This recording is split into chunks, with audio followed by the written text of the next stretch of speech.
Metaphysics is the study of that which is not physical, or what is colloquially referred to as the supernatural. This is an unfortunate definition, as it assumes the metaphysician has gone beyond the bounds of science and perhaps reason. Yet, what is less physical and more divorced from reason than the ideology of transgenderism? The implication of the world's rejection of metaphysics is that the physical world exists. Secularists believe the assumption that nature is the starting position and end point of all investigations. If modern man has a first-order principle, it is that physical reality exists. We cannot, it is assumed, do science or operate rationally if this proposition is not accepted without question. Yet, it is not difficult to see, the proposition must be taken on faith. There is no way to prove physical reality exists. Nature provides no confirmation of itself. There is no evidence that secularists engage in anything more scientific than confirmation bias. If we measure the wavelength of light, we not only determine its wavelength, but we also prove light is a physical phenomenon that can be measured through by means of physical apparatus. But fundamentally, the proof consists of nothing more than banging our fist on the table to prove the table has substance. But we know perception of physical reality is to a very large degree an illusion. There is no table and no fist at the fundamental level of matter. Despite these misgivings, most people are convinced something real must exist. Whatever that real thing is the substrate of what we term physical reality. The other side to this is that if reality exists, that which is not physical is beyond natural. That which is not physical is unnatural. But what do we do when research points to the fact that humanity is not a physically observable thing? Whatever humanity is, cannot be cut out, put on a microsection, and studied with any of the five senses. Taxonomy can without much difficulty list all life forms and name them. This is possible because every species is unique physically, which suggests that all life forms are physical. It's a confirmation, or seems to be confirmation, that reality is physical. But after we list the great apes and declare them to be our closest living biological relatives, we hit a snag. Try as we might, we cannot come up with a set of physical correlates that define human beings. As unique as we are, every one of our physical attributes appears to be shared by other members of the animal kingdom. Following the ancestors of modern human beings into the distant past raises the question of what is meant by the word human. H. sapiens is human by definition, whereas apes are not. But what of the extinct members of the human tribe, hominini, who were clearly not H. sapiens but were nonetheless very much like them? There is no definitive answer to this question. Although human evolution can be said to involve all those species more closely related to H. sapiens than to the apes, the adjective human is usually applied only to H. sapiens and other members of the genus Homo, example H. erectus, H. habilis. Behaviorally, only H. sapiens can be said to be fully human, but even the definition of H. sapiens is a matter of active debate. https://www.britannica.com/topic/homo-sapiens. That bit of wisdom is from Encyclopedia Britannica. Compare this to the definition for ape, a large primate that lacks a tail, and primate. Primates are placental mammals with good eyesight and flexible hands and feet. Why is this easy for apes but for man impossible? The order primates has two major groups, 1. prosimians and 2. simians, anthropoids. Prosimians are characterized by their rather primitive features compared with those of simians. They include the lemurs, lorisoids, and tarsiers. Simians include hominins, apes, and monkeys. SNP. A more recent classification of primates shows that the primates may be grouped into wet-nosed primates and dry-nosed primates. https://www.biologyonline.com/dictionary/primate. The above reference defines humans this way. A human is a bipedal hominin characterized by having a higher and vertical forehead compared with earlier hominins. The brain volume is about 1,400 cubic centimeters. The teeth and jaw are smaller and the chin is prominent. Humans are the hominins capable of creating and using complex tools, solving problems by sense and reasoning, using symbols and language, and creating complex social structures. Over time, humans have demonstrated behavioral modernity and advancement. This could be summed up by saying humans are that creature who look like earlier forms, only different. Homo sapiens are modern primates categorized by being a very diverse group of mammals. Homo sapiens tend to have a posture that is quite erect compared to other animals who are hunched and bent over.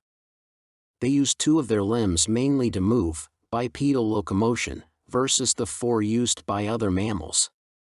It has also been observed that Homo sapiens have much larger brains in proportion to their body size than more other organisms as well. This feature is often attributed to their high level of intelligence and the behavioral characteristics they present, such as tool use and even communication through languages. https://www.biologyonline.com. Compare this verbose generalization to the entry for Canis. Canis is a genus of the canini which includes multiple extant species, such as wolves, dogs, coyotes, and golden jackals. Species of this genus are distinguished by their moderate to large size, their massive, well-developed skulls and dentition, long legs, and comparatively short ears and tails. The entry for Canis lupus reads, wolves are the largest wild member of the dog family, between 4.5 and 6 feet, 1.4 to 1.8 m, in length, nose to tail, and covered in a grizzled gray coat with a darker shoulder mantle. The tail is approximately 1.5 feet, 0.5 meters, long. Average weight is from 58 to 67 pounds, 26 to 30 kilograms, with a maximum of 100 pounds, 45 kilograms. Tracks range from 2.8 to 3.3 inches, 7 to 8.3 centimeters, wide and 3.7 to 5.5 inches, 9.5 to 14 centimeters, long and have pronounced claw marks, unlike wild cats.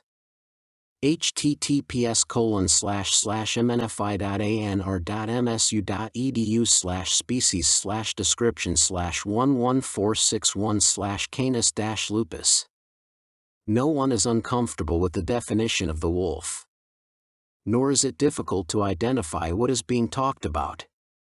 It is not being argued that if we know what a human is, we could not identify what is being discussed in the above definition. But if we look at an ape and at a human, the differences are not relative, they are startling. In fact, there is no comparison. The human is as different from the ape as the ape is from the wolf, yet our language appears to fail us when we wish to encapsulate what humanity is. This, however, is only the beginning, because if we investigate humanity as a distinct life form, we find a lot of things that are not physical or lose their significance, if considered from the perspective of a secular viewpoint. Take language. Animals can make noises and various songs. They may even be able to communicate. But they cannot talk. Superficially, humans do what other animals do.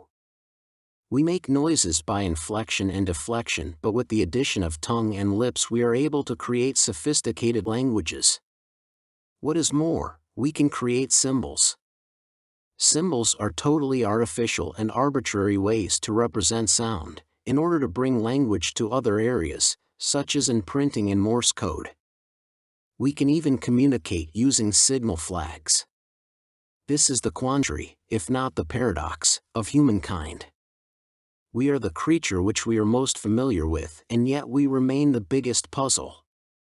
We claim there is a physical reality, out there, which our physical forms perceive in a process referred to as phenomenology.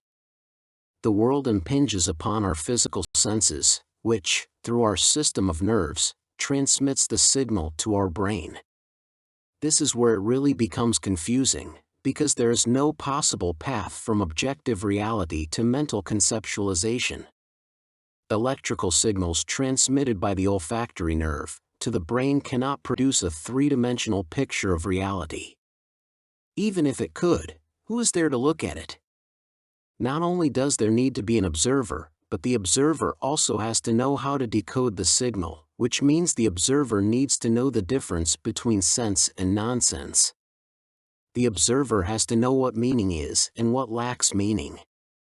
Imagine a signal being sent by telegraph wire to a receiver. He or she will hear dots and dashes and some noise. But unless he or she knows how to decode the signal and ignore the noise, the transmission will be no more significant than any weird noise. He or she may know there is a sentient sender, but what the sender is saying, or if they are saying anything at all, is undecipherable. And so, we have to accept there is information and that this is not physical. But information is not a thing, and it cannot be dissected or studied in any physical sense of the term. The visible part is the unimportant part. The information is not in the noise of the telegraph, it is in the syntax followed by the sender. Information is in the common knowledge of the sender and receiver and nowhere else.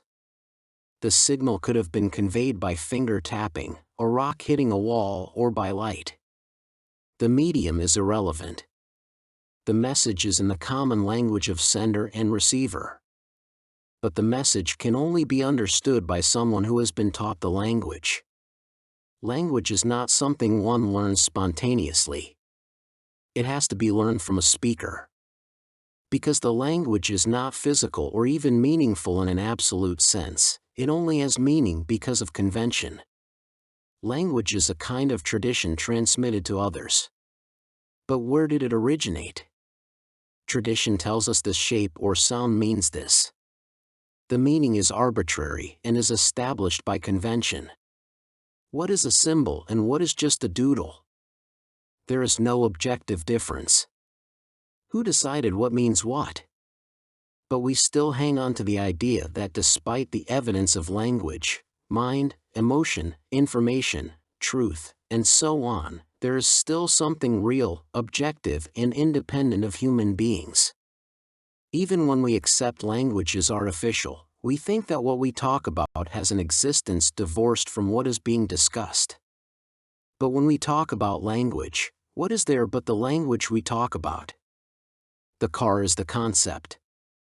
If we do not understand what a car is, we may see the form, but it is not a car in the sense that others who understand the mechanics of cars understand them. But regardless of how much or little we know of cars, the physical car still exists, or does it? What do we mean by, the car exists? But cars are not physical in the sense of being something substantial. Physical reality is empty space filled with forces that have no other existence than when in opposition to other forces. Without resistance to a force, there is no force. Force, and existence, is relative to existing forces. Relativity is absolute, or there is no physical reality. But this is nonsense. Time is relative to space and space relative to time. We have spatial dimensions because we have temporal passage through space. How can there be a reality that is objective and transcendent and independent of sentience if relativity is absolute? If relativity is absolute, it is ultimately us that all things are relative to. Man is the only fixed point in a relativistic frame of reference. And man, without God, is lost.